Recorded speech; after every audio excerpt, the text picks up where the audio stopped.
各位同修，末學係陳雲。頭先提起過嘅孫不二仙姑咧，就係宋朝人，佢丈夫係馬丹陽。孫不二咧係比佢丈夫係遲學內丹嘅，而且仲有家累啊，生咗3個仔，操持家務同埋養育細路咧，去到56歲啊，先至可以抌低個家庭。入山係揾佢嘅丈夫學道，而孫不二咧同馬丹陽咧係姐弟戀嚟嘅，即係話孫不二比馬丹陽嘅年齡咧係大4歲嘅。孫不二係以56歲嘅高齡嚟到學道，因為以前學道咧都係比較後生嘅，56歲咧個元氣唔係好好。而且仲生個細路，生3個咁多，又操勞咗成世。但係佢嘅丈夫馬丹陽咧，都係願意教佢練功。結果孫不二咧，好快就修練成仙啦，元神出竅，變成天外飛仙，去揾佢丈夫馬丹陽。當時馬丹陽咧仲喺山洞嗰度打坐，見到孫不二飛咗過嚟，高興到跳起舞嚟慶祝。但我估咧，佢嘅心入邊係唔多服氣啦，因為冇理由後來嘅人比佢快得到噶嘛，徒弟仲叻過師傅嘅。呢個就係道教修練嘅特色，就係女人比男人快嘅。咁喺南柯先生嗰度，係咪女人係比男人係擅長做咧？呢個就唔知道。但一般南柯先生咧就話女人係唔適合喺喪禮度做法事。係話女人嘅體質咧係偏向陰，容易俾鬼怪係侵入。另外咧就係話，以前女人月經嚟嘅真係比較難係護理嘅，成日啲裙腳啊、褲腳嗰啲係會滲血。咁啲鬼魂如果見到血咧，就會產生血食嗰種執着，就唔願意離開人世噶啦，好難超度咁話。呢啲咧，如果用道教嘅教義嚟睇咧，其實係冇乜根據嘅傳說嚟啫。究竟男人係咪陽，女人係咪陰咧？道教嘅內丹咧係分得好清楚嘅。如果男人係陽咧，咁就唔使練功啦，直接係神仙啦。因為神仙就係純陽之軀啊嘛。我哋修練內丹嘅祖師爺呂洞賓先師嘅外號就叫做呂純陽啦。純陽先師呂洞賓要練好耐先變成純陽之軀嘅。其實咧，男人同女人一樣都係陰陽各佔一半，不過咧就內外有別。男人咧就陽中有陰外陽而內陰外邊係剛強入邊咧就係陰柔嘅，好似易經嘅離卦咁樣離中虛女人咧就係陰中有陽，外邊係陰，入邊係陽，所以外邊陰柔入邊係剛強嘅，好似易經嘅坎卦咁樣坎中滿而道士經過修練之後咧，個心地清靜亦都有護法同埋咒語嚟護身嘅，所以咧不論男女咧做法事都唔會怕鬼怪嚟到侵擾嘅。你咪當祖師爺留得㗎。至於月經咯，如果係個女人係慣咗月經嗰陣係攰咧，或者係痛咧，咁就應該多休息㗎啦。法事亦都唔應該做，唔係因為月經係因為攰或者痛。但係如果月經期間係正常嘅可以工作咧，其實係無礙嘅。咁經血係咪會引起鬼魂有肉食嘅想法？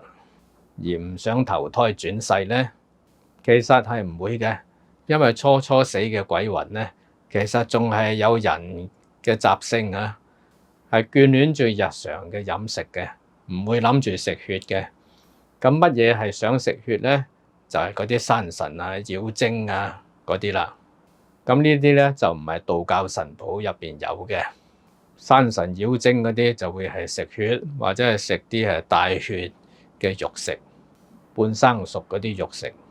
但係道教喺法事入邊請嘅神咧，其實都係神譜入邊嘅正神嚟，所以就唔會供奉肉食，亦都唔會貪戀肉食嘅。女人生產嗰陣嗰個血污咧，其實係可以破法嘅，特別係破啲邪法。譬如喺楊家將嘅傳統故事入邊，身懷六甲嘅穆桂英咧就大破番邦嘅天門陣，就係靠佢喺臨陣嗰陣咧係產子啦，產生嘅血污咧就破咗番邦嘅妖法。因為天門陣咧就係番邦用嘅邪法嚟，請嗰啲都係邪神啊妖精咁樣，所以穆桂英咧咁啱喺嗰陣臨盆係生仔咧，嗰個血污就可以破咗個法啦。但係道教請嘅神咧都係正神大神啊，譬如喺喪禮超度用嘅大神啊，就係太乙救苦天尊啊，佢就當然係唔怕血污啦。即使擺喺靈堂門口嘅鬼王啊，即係面燃大士啊，就係觀世音菩薩嘅化身嚟。道教咧稱之為大士王或者普度公嘅，咁當然亦都唔怕血污嘅。民間道教咧有師徒嘅傳承，亦有家庭嘅傳承。南無先生係傳男不傳女咧，只係傳統宗族社會我哋稱之為宗法社會咧嘅繼承嘅風俗嚟。因為女人外嫁之後咧，個仔咧就會隨夫姓㗎嘛。咁如果將個法脈傳俾個女咧，咁遲啲個法脈豈不是落入外姓人嘅手上？咁喺民間道教入面啲師傅，每一家咧都有啲特殊嘅法術嘅，亦都有自己嘅客源，即係客路，同埋係行業嘅秘密。譬如話啲科儀係經過改咗嘅未必係正一派嗰種科儀，有時收費咧就因人而異啊。又或者之前咧有啲嘢係同啲客戶有啲拗撬有啲虧待客戶嘅，呢啲嘢喺自己家族入邊就好啦一旦係傳到去外姓人嘅手上咧就會蒙羞啦。呢個先至係好多民間道教傳男不傳女嘅隱衷另有別情。咁嗰啲所謂禁忌話女人係污穢或者月經係會得罪啲神之類，只係行業嘅隱衷嗰啲掩飾嚟啫，費事講得咁明白，經唔起道教教義嘅考驗嘅。如果用呢個道理咧，其實男模係可以傳女嘅，傳俾女仔都得，但係咧就要佢守秘密，要發誓另外就要獨身終身不嫁，咁樣佢唔會結婚生仔咧，就傳唔到俾外姓人。但係如果佢獨身不嫁咧，咁傳唔到俾個仔喎，咁只能夠傳俾可靠嘅徒弟啦。用呢種方法咧係有少少風險嘅，因為個仔可以自己生但係可靠嘅徒弟咧係好難揾嘅。頭先都已經講咗啦，女人做巫師咧嘅法力係勁過男人嘅，係因為佢本身係有血嘛。此外咧，女人其實好擅長係做術士嘅。好多都做咗卜卦、問米問前世查三世書做拜神婆之類或者係喺天橋底打小人嘅都係阿婆，都係女人嚟。如果女人做埋南無先生咧喺破地獄嘅戲入邊，成日話傳男不傳女咧，或者係女人有月經咧，就係祖師爺就唔中意。咁究竟南無先生嘅祖師爺係何方神聖咧？呢啲係講到內情啦就係道教嘅內情。南無先生嘅祖師爺係驚唔驚女人嘅經血嘅咧？咁就要睇下佢嘅修行嘅成就啦。喺請神方面咧，民間嘅南無先生咧，即係正一派傳落嚟嘅流落民間嘅火居道士或者係茅山派嘅火居道士咧，佢請神嘅時候，除咗請一啲正神嚟臨壇之外咧，亦都會請祖師嘅，即係祖師爺啦。咁正神就唔怕血污嘅，但係祖師咧即係祖師爺咧就比較模糊啦究竟祖師爺係咩程度咧？咁開山祖師梗係仙人或者真人啦係天仙、地仙咁嘅修練級數一陣我會講噶啦。但係亦都有啲祖師即係話第三代、第四代啊嗰類啦嚇。佢就練功係練得唔勤嘅，或者仙緣唔夠咧，就未去到天仙或者地仙嗰個級數啊。死咗之後成為鬼仙嘅嗱，嗰啲咧就好可能係驚血污啦。乜嘢係鬼仙咧？喺唐朝，司堅吾咧係輯集咗《中呂傳道集》，呢個係八仙之一嘅鍾離權咧，係傳道，即係傳內丹嘅道咧，係俾呂洞賓先師嘅。入邊有論真仙呢一篇，佢講到咧最低級嘅仙咧係鬼仙，最高級咧就係天仙。究竟咩係鬼仙咧？個原文就係咁嘅。呂曰：所謂鬼仙者何也？中曰：鬼仙者，五仙之下一也。陰中超脫，神象不明，鬼關無性，三山無名，雖不入輪迴，又難返逢迎，終無所歸，只於投胎就舍而已。呂曰：是此鬼仙行何術，用何功而至於此？中曰：修持之人，次也不悟大道，而欲於速成，形如槁木，心如死灰，神識內守，一志不散，定中已出陰神，乃清靈之鬼，非純陽之仙。以其一志陰靈不散，故曰鬼仙。雖曰仙，其實鬼也。古今崇式之徒，用功到此，乃曰得道，誠可笑也。我試下翻譯白話俾大家聽啊。呂洞賓就問：所謂鬼仙係咩嚟嘅呢？鍾離權就答佢：鬼仙呢係5個仙人級別嘅最下等啊。喺死亡之後超脫，佢個神呢就不足以成形喎。喺鬼界咧就無記錄嘅，喺3個仙人嘅聖山咧，亦都冇佢嘅名啊。雖然就唔墮入輪迴，但係咧又好難係翻去仙界。始終咧仙界佢係冇歸宿嘅，只能投胎做人，或者係借屍還魂嚟到做人啊，即係就舍啦。呂洞賓就問：咁樣嘅鬼仙，佢修行咩仙術嚟咧？用咩功法可以做到呢？鍾離權就答：修行嘅人開始嘅時候唔走去悟大道，係走去速成嘅方法喎。練到個身體好似枯木咁樣，個心好似死灰，個神識係守喺身入邊，個意念係集中不散。即係話佢練嘅陽氣唔夠啊，所以只能夠出陰神啦。喺靜定嗰陣咧，佢出陰神。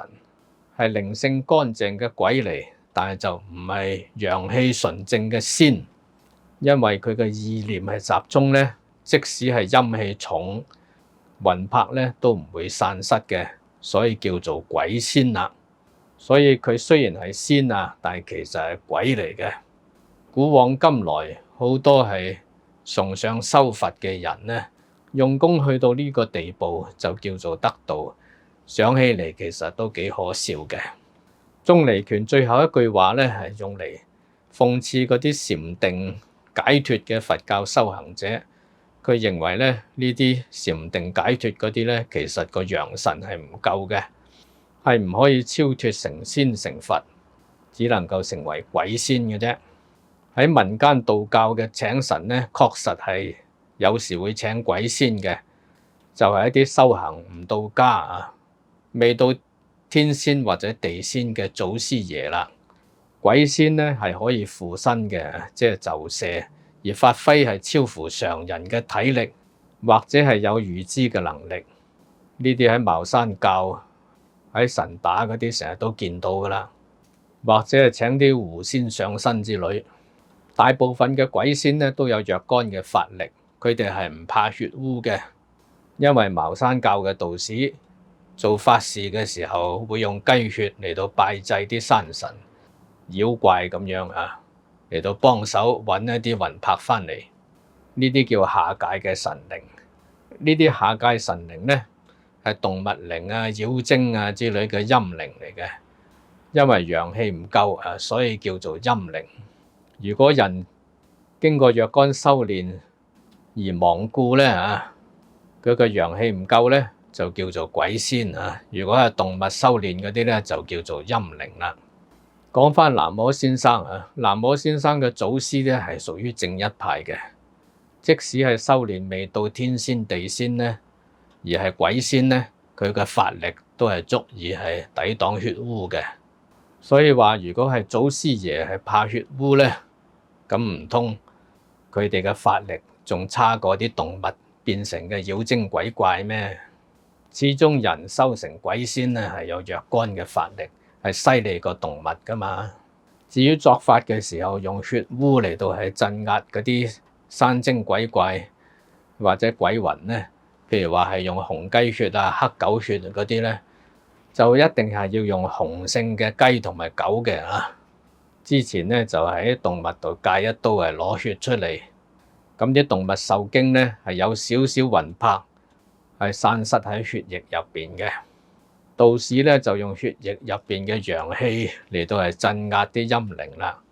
作法嘅時候亦都會念咒，但係女人嘅經血咧就並非係受驚而產生噶嘛，而係大多數都估到佢幾時嚟嘅，入邊係冇咩魂魄附身嘅，所以可以增強女巫或者女道士嘅法力，但係咧就唔可以揾嚟鎮壓陰靈。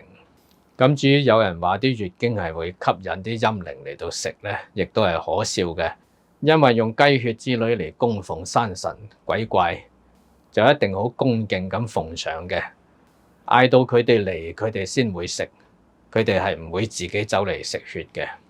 所以總結嚟講咧，南無先生係傳男不傳女咧，其實只係行業秘密嘅保護嚟，或者係行業嘅保護，喺屋企入邊自己父子相傳咁樣個行業知識秘密，或者係有時係失德有虧嘅事情咧，就唔會外傳啦。此外，大家會唔會諗到，如果女人做埋南無先生會有咩後果咧？我可以好大膽講，男人嘅南無先生就會失業。個原因咧就係打齋超度之類係服務行業嚟嘅。如果女人做南無先生，以婦女嘅身份去接觸啲客戶啲客戶多數係女眷嚟嘅，或者係死者嘅遺孀，即使係男人都好啦。如果係由一個婦女嚟到服務佢咧，就會更加體貼佢嘅心事，亦都可以打聽到好多家庭嘅細節，從而安排一個貼心嘅喪禮。咁嘅話，豈不是男人嘅南無先生就失業咧？呢啲就係祖師爺一早諗到嘅，所以就傳男不傳女啦。